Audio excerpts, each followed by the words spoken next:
ব্যাগের মধ্যে দাদা আছে।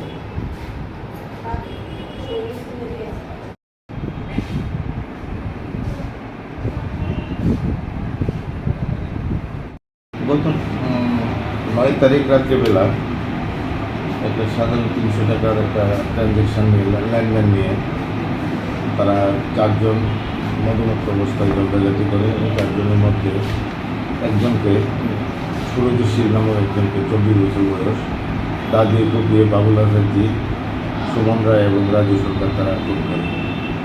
পরের দিন রাত্রিবেলা করে আমাদের কাছে কোনো খবর আসে, সকালবেলা খবর আসতে মাত্রই আমরা তাদেরকে অ্যারেস্ট করি এবং একটা তদন্ত শুরু করি। তদন্ত তাদেরকে অ্যারেস্ট করি এবং দেখো সেটা আমরা পোস্টমর্টম করাই।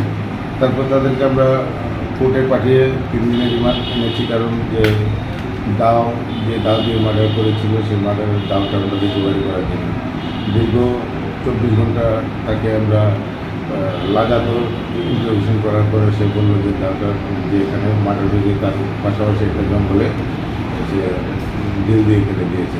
সেই মোতাবেক তাকে আমরা নিয়ে যাই এলজিডি ম্যাজিস্ট্রেটের সামনে, ওকে নিয়ে যাই।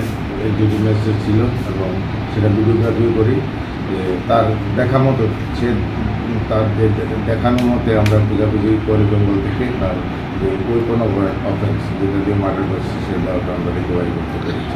সেই মানে এই ঘটনার সাথে কি আরও কারোর যত নাম পাওয়া গেছে এর মধ্যে? এখন পর্যন্ত এফআইআরে যে 3 জনের নাম ছিল আমরা 3 জনকে অ্যারেস্ট করেছি, এখন তদন্ত চলছে।